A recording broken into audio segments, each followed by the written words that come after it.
Bismillahirrahmanirrahim. Alhamdulillahirabbil alamin. Wassalatu wassalamu ala asyrafil anbiya'i wal mursalin wa ala alihi wa ashabihi ajma'in. Subhanaka la ilma lana illa ma 'allamtana innaka antal alimul hakim. Rabbi shrah li sadri wa yassir li amri wahlul 'uqdatam min lisani yafqahu qawli. Alhamdulillah, pada petang yang berbahagia ini mari kita sama-sama merenungkan sepatah dua buat kita menunggu al-iftar ataupun menunggu berbuka puasa. Sebelum daripada itunya, ahli sedang pendengar yang dihormati sekalian, saya Romli bin Haji Ahmad selaku guru Madrasah Tarbiyah Islamiyah. Assalamualaikum warahmatullahi wabarakatuh. Kita sekarang berada di bulan yang mulia, bulan yang berakat, bulan yang selalu kita menunggu. Alhamdulillah, kita masih berada lagi, kerana di dalam bulan ini banyak perkara yang menjadi keuntungan bagi kaum muslimin terlebih dulunya.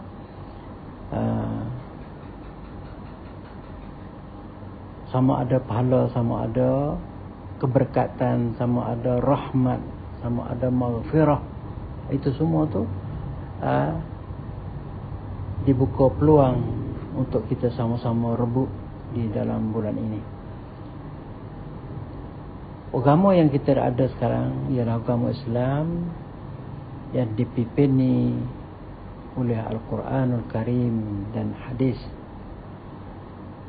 yang mana kita tahu bahawa Al-Quran juga diturun pada bulan ini.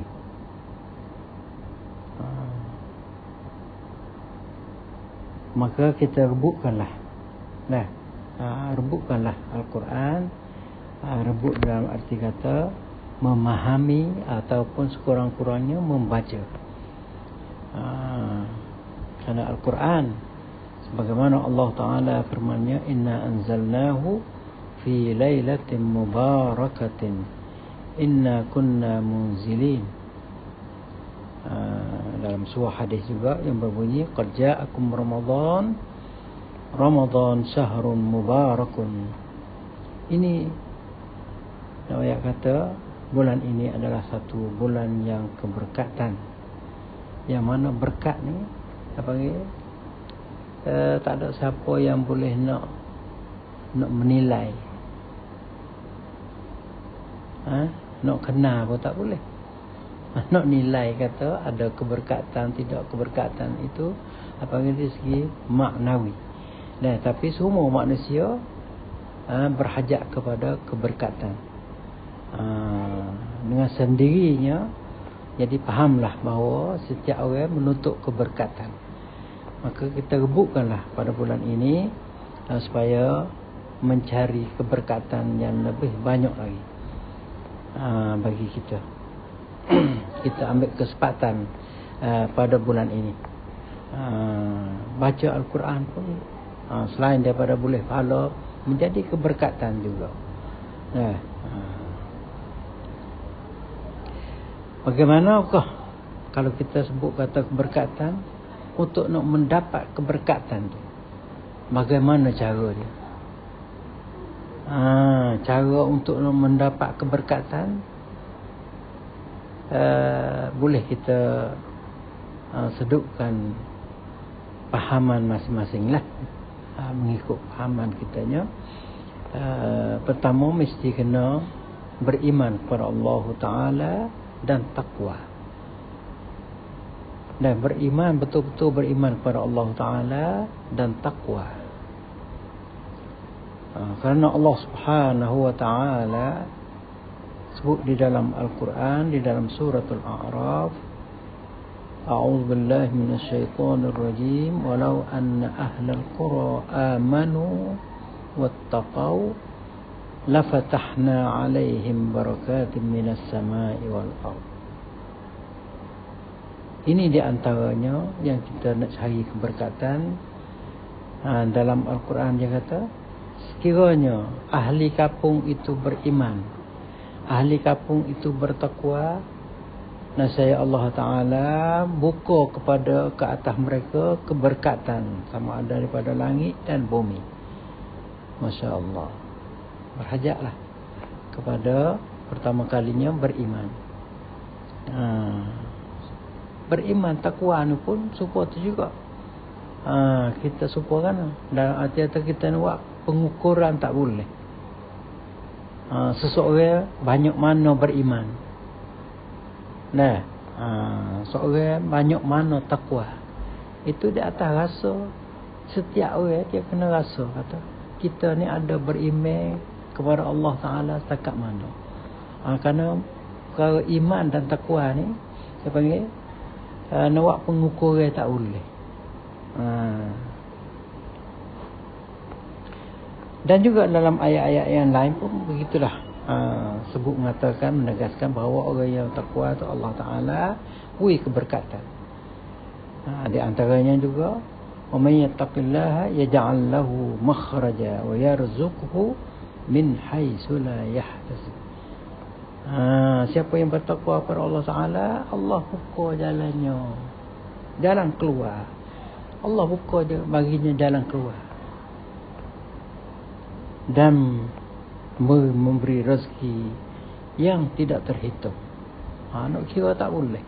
Rezeki Allah Ta'ala bagi, kena hitung tak nak kira tak boleh.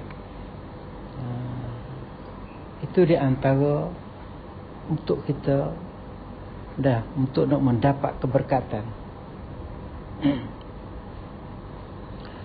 Yang keduanya di antaranya juga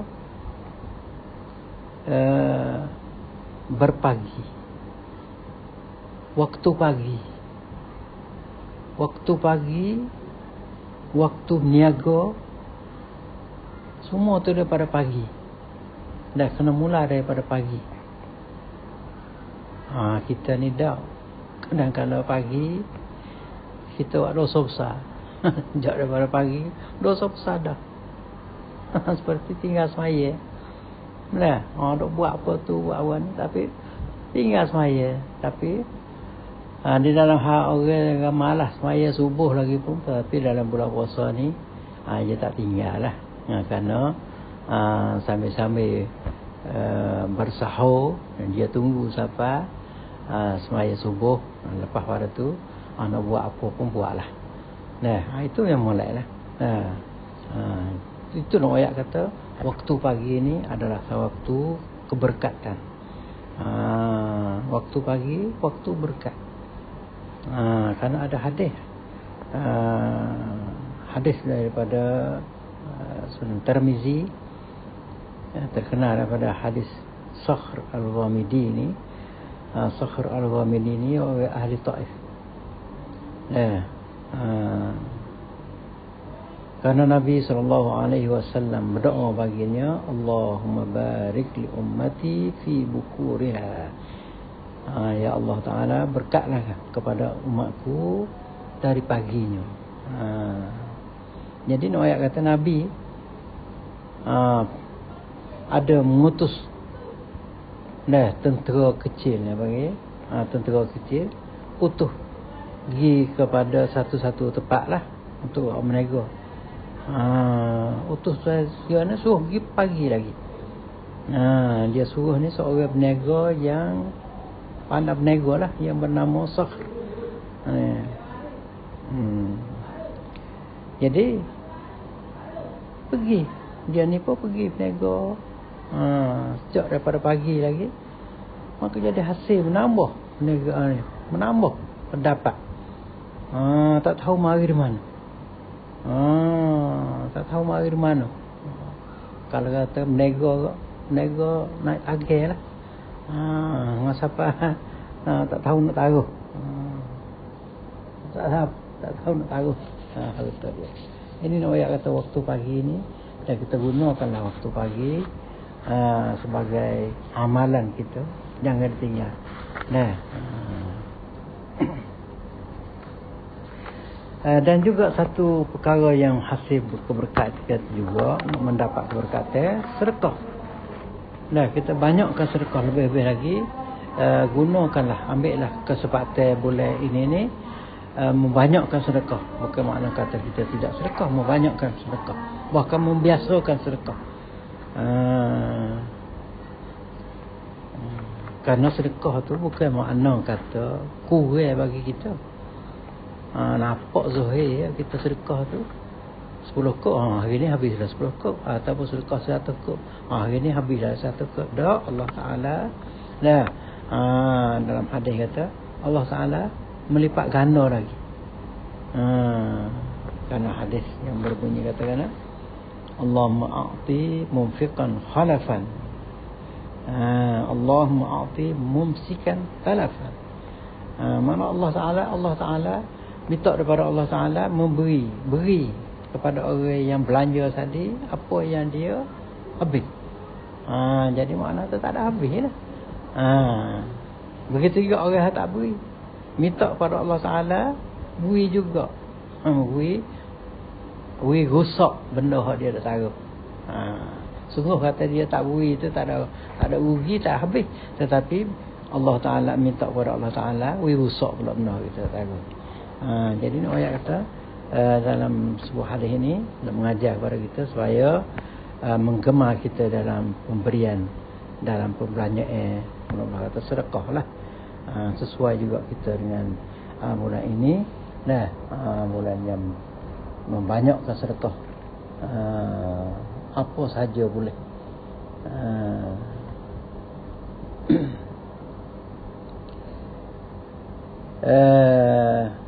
Itulah di antara perkara-perkara yang kita nak menggalak. Untuk kita dalam bulan ininya, banyakkan takwa, beriman kepada Allah Taala. Maka cara nak takwa ni banyaklah. Di antaranya berzikir, di antaranya semaya sunat. Kerana fardu tu kita kata fardu tak tinggal dah. Tapi dari hal kita tidak tinggal pun, kita banyak lagi semaya sunat. Banyak lagi sebelah pagi tu, duha lagi, isra' lagi, dan lain-lain lagi. Dan rawatib lagi. Kita menghidupkan semua tu dah. Menghidup di dalam arti kata nak membina kita ni ke jalan takwa kepada Allah Taala. Yang keduanya, ringkas kata, waktu pagi ni kita hidupkanlah. Jangan kita waktu pagi itu jadi habis gitu saja. Bahkan waktu pagilah Allah Taala menambahkan rezeki sejak daripada pagi. Dan yang ketiganya sedekah. Di antaranya sedekah di dalam bulan Ramadan adalah satu perkara yang digalak, apa yang disuruh bermacam-macam rupa sedekah. Sama ada sedekah wang, sama ada sedekah makanan dan sebagainya. Ambil kesempatan berbuka puasa pun boleh. Kerana beri kepada orang maka buka puasa ni adalah satu sedekah yang berganda juga, lipat ganda. Kepada orang, memberi makan kepada orang yang puasa. Sama ada makan ni kita buat siap dah, sama ada belanja apa saja. Yang merupakan sedekah, pemberian daripada kita.